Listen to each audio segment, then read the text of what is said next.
Aren't you afraid of bears? Mountain lions, snakes, mice, giardia, ticks. Aren't you afraid of strangers? I'm too afraid to go alone. Aren't you afraid of being alone? You need a man.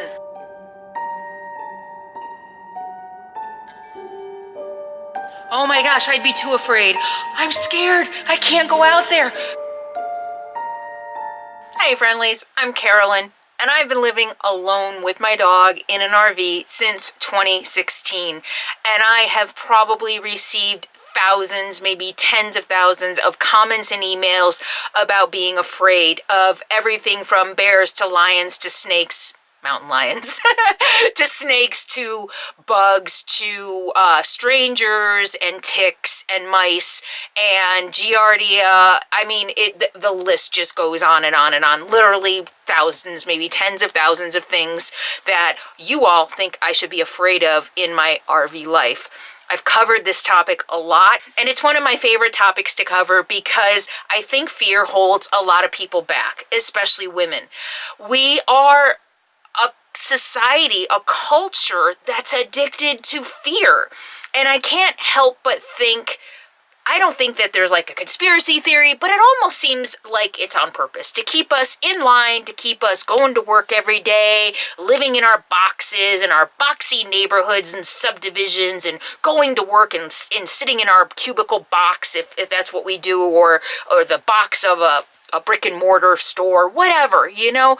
It almost just feels like by design sometimes that the media sells us fear, we're addicted to that fear, and we have a really hard time letting go because we're just bombarded by messages of fear and things that we should be afraid of every day. It's like some instinct in us that reacts to the media, and so the media feeds us more and we react more, so the media feeds us more because the media is all about keeping us watching.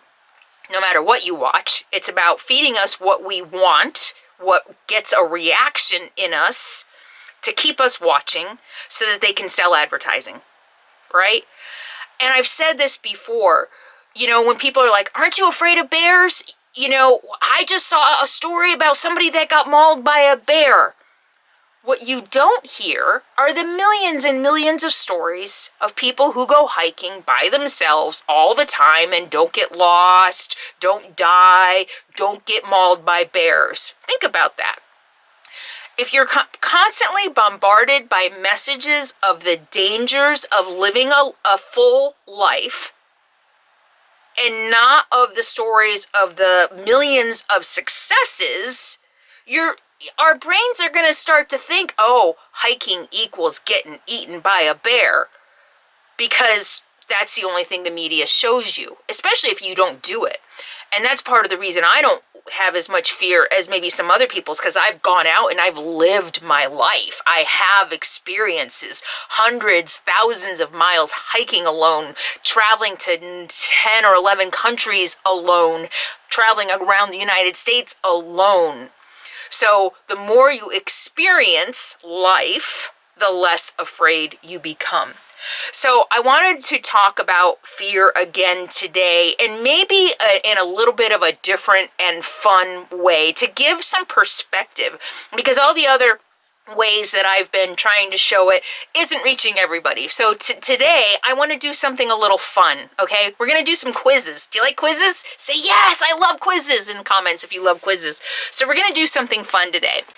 And today's video sponsor is the Waggle Pet Monitor. Whether you live in an RV, van, schoolie, bus, whatever it is you live in, or you just love to travel with your four-legged BFF, you like to go hiking and just have them tag along with you wherever you go, the Waggle Pet Monitor is a must-have device. This little monitor sits inside your vehicle. It works on its own Verizon 4G signal to send a signal to an app on your phone that tells you in real time what the temperature is, what the humidity is, what the heat index is. It can even tell you if the power goes out in your RV while you're gone. So this works on a Verizon signal because Verizon is one of the best, strongest signals, so you are guaranteed that this is going to work pretty much anywhere you go. But you don't have to have Verizon on your cell phone. It works with whatever you have on your cell phone. So today, when you purchase the Waggle Pet Monitor, which could save your pet's life and also just give you the peace of mind to know that your pet's safe when you need to leave them alone for a few minutes, today when you sign up using the link in the video description below, not only are you going to save 50%, but to my viewers only, you're going to get a free gift.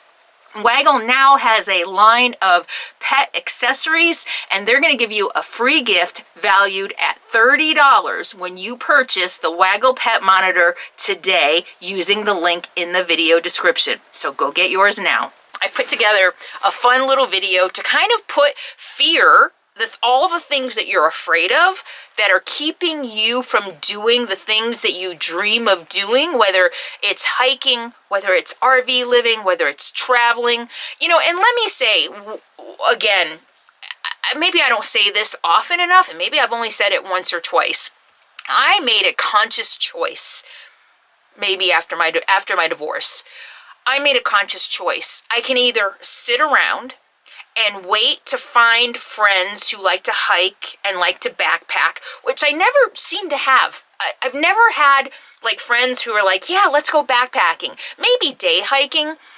And then I'd join like the Sierra Club, or later I'd do meetups and I'd meet people, and then I'd start going out on hikes with people I knew.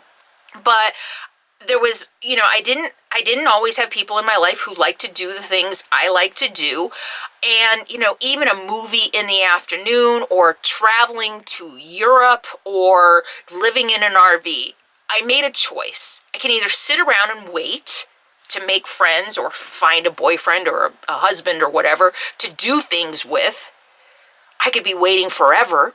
You know, I was already in my 40s, you know, slim pickings, you know, or I could just learn how to do these things by myself. Get over my fears, get over whatever embarrassment or shame I had around sitting in a restaurant on a Friday night by myself, or going to the movies by myself. It was a conscious choice. And you can make that same conscious choice. Are you really going to give up doing all the things you dream of doing because you don't have somebody else in your life to take care of you? Because that's really what it's about, right? And I've talked about this before.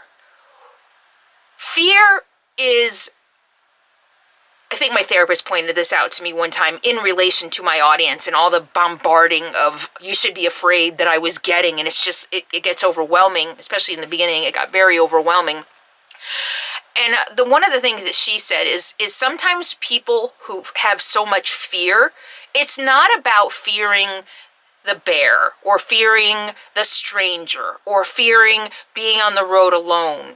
It's not having the confidence, probably because of lack of experience, that no matter what life throws at you, you're going to be able to take care of yourself. And so that's what I learned, that I can take care of myself, whether it's out in the wilderness with nothing but a backpack, miles away from anybody or any civilization, or whether it's, you know, taking care of myself sitting in a restaurant alone on a Friday night and not feeling embarrassed or ashamed, feeling empowered by it. So that's a choice that you can make too. Are you going to feel ashamed or scared or too afraid, or are you going to feel empowered? And you feel empowered by being prepared. So everything that I'm going to give you today is another way to help you prepare by giving you some facts, some cold, hard facts. And this is one of my strategies when I get into fearful situations, especially in the beginning, but I've had a couple recently. If you'll remember, in Arkansas, some locals came in the after dark, middle of the night, 8 o'clock, and they call that hiker midnight. Actually, if you're a backpacker, hiker midnight is dark. Basically, you're ready to go to bed. But you know, some strangers did come and they wouldn't leave, and I had to speak back to them, and I'll put the video in the video description if you want to check out that video. So, you know, it's not like I'm immune, like I don't ever get afraid, but I have enough experience, I have enough practice, I have enough tools that I'm able to, and facts, which I'm going to give you today, some common sense, logical facts that help me realize that I'm probably not in as much danger as my training, my teaching, my propagandizing has told me that I should be afraid of strange men in the wilderness. But I'm going to give you some cold hard facts. But first we're going to play a game. Okay? So I want you to respond, even though this isn't live or anything, but respond in the comments below. Okay? 450 people are killed every year by... Put 450 right now in the comments and your guess. What do you think 450 people die of every year? Put it in your in the comments. Any guesses? 450 people die every year by falling out of bed. Falling out of bed. So contrast that with how many people do you think are killed by bears every year? That's one of the biggest things. Oh, hiking. Oh my God, being out in the woods by yourself, or being out in the... Oh, aren't you afraid of bears? Guess how many people die from bear attacks every year? About one. One person dies of a bear attack every year compared to 450 people who die falling out of bed. That means if this fear of bears. I can't go out into the woods. I'm so afraid of bears. You should be more afraid of going to bed every night. Seriously, 450 times more afraid of going to bed every night. You have a 450 times bigger chance of dying in your bed by falling out than you do of getting eaten by a bear. Think about that. The next time you think, oh, I want to go for a hike, but there's bears, first of all, the key to keeping yourself safe is being prepared, right? Knowing how to act if a bear, knowing, you need to know, and I've covered those things before. Do your research. If I'm in bear territory, especially with Sadie, you know, she's on a leash, or I'm talking, or especially if I'm alone, I'm talking, I'm singing, I'm making noise. Your biggest defense is being prepared and not surprising a bear, okay? That's period. If they hear you coming, they're going to run. So that's fact number one. 450 people die every year falling out of bed. One person dies every year from a bear attack. And you're more afraid of a bear than falling out of bed. You know why? When's the last time you saw a news story about somebody dying falling out of bed? But, ooh, the one person gets killed by a bear and it's all over the news, right? Think about that. And it's just really so important to think about news and what their true motive and purpose is. You know, they've become sensationalized entertainment to get a reaction out of us so that we keep watching, so that they sell more advertising and get richer. Number two, 33 people every year die of what? Put it below. 33 and what you think the cause of death is. What is your guess? Dogs. 33 people die every year from dogs. So you better stay out of parks. You better stay off the streets. You better not get a dog. If you're so afraid of mountain lions and bears, you are more likely to get killed by a dog on the street, in your neighborhood, in your park, than you are by going out into the wilderness alone and getting eaten by a bear. Conversely, how many people do you think die of mountain lion attacks every year? Okay, 33 people die of dog attacks every year. Just dogs like Sadie. Sadie wouldn't attack you. How many people do you think die every year of mountain lion attacks? 0.25. A quarter of a person. One person dies of a mountain lion attack every 4 years. Not even one a year. Are you really going to let the fear of mountain lions prevent you from going out and hiking? You are more at danger of getting killed by a dog walking down your neighborhood street than you are going 50 miles out into the wilderness and encountering a mountain lion, or you probably won't even encounter a mountain lion. See what I'm talking about? The news doesn't talk about it. Actually, you might hear about dog maulings, you know, the whole pit bull scare, and before that it was Dobermans and Rottweilers, so that does get sensationalized. But still, when you compare those numbers, 33 people die every year from dog attacks compared to a quarter of a person, one person every 4 years dies of mountain lions. Think about that the next time you think you're too afraid to go hiking by yourself. You're safer in the wilderness than you are on your neighborhood street. Fact. 75 people killed every year by what? What's your guess? 75.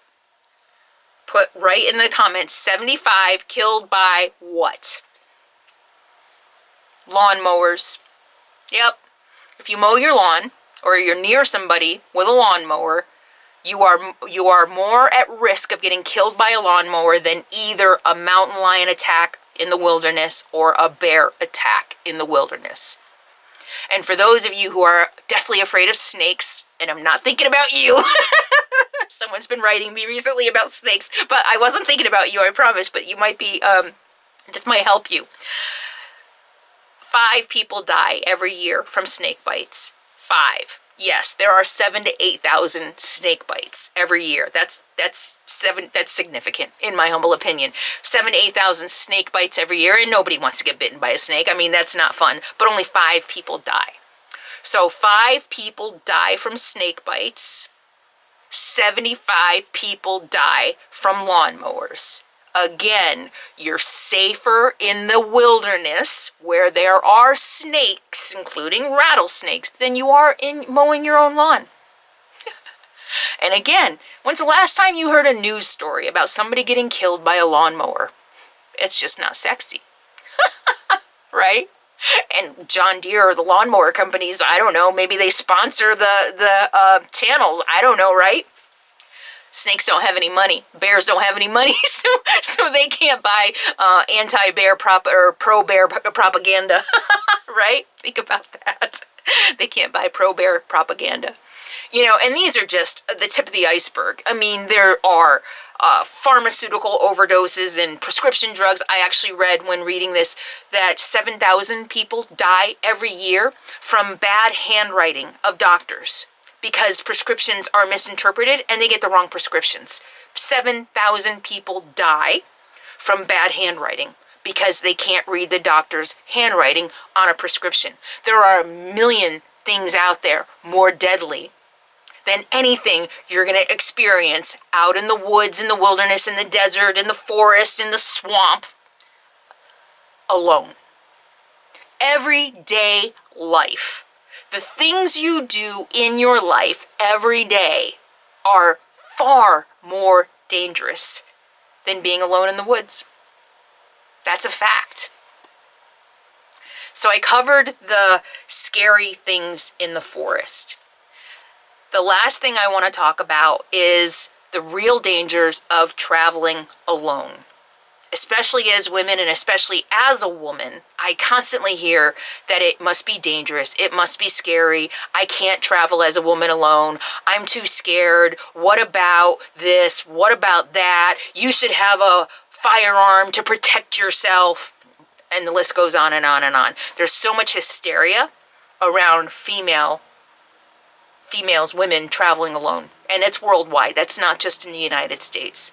So I want to give you some facts to arm you with facts that are going to help you decide whether it's safe to travel alone or not. About 1,800 women, I can't remember the year, but I chose one year and I can't remember what year it was, and I'll put my sources in the video description below, but I think it was 2017 or maybe 2021. 1,800 women were murdered in the United States in that year. 1,800 women murdered. Guess how many were by men they know? 91% of women murdered were by men they knew. Not strangers. That means 9%. Only 9% of women who are murdered in any given year. So the numbers don't really matter. I bet the statistics, the percentages of getting murdered by people they know versus strangers are probably pretty much the same, maybe give or take, margin of error, maybe 5%. Even if it's 10%, it's still significant. Women are 90% more likely to get killed by someone they know than a stranger. Same with assault and rape. 90% of women who are assaulted and raped are by an intimate partner. So I almost laugh when people say, aren't you scared? Or especially the ones who are like, you need a man. No. I am more at risk of dying, getting assaulted, and getting raped if I travel with someone I know and love and trust. That's a fact. That's an alarming statistic, isn't it? So we have been conditioned to believe we need men to protect us. And it's the men who we bring into our lives to protect us who harm us more than a stranger on the street. I'm almost getting choked up thinking about that because I have personal experience with this, right? All the men in my life who have hurt me, I've known. I've invited them into my life. Well, except for my father. I didn't have a choice on that one, right? So think about that. You are 90% more likely to be assaulted, raped, and murdered by a man you know than a stranger. So the next time you think, I can't go out and do X, Y, and Z because I need a man in my life to protect me, remember that man that you bring into your life is 90% more likely to harm you than a stranger. That's a stark, cold fact. That's just, it hurts me to say it, right? It does. It hurts me to say it. But I want you to think about that. What my experience, and I've shown this, yes, there have been situations where I have been afraid. The Highway of Tears comes to mind. I don't know if the guy on the PCT, the guy who put his tent too close to me, I don't think I was scared. I think I was pissed that he was invading my space. And more recently in Arkansas, so I'm not going to say that I'm never afraid.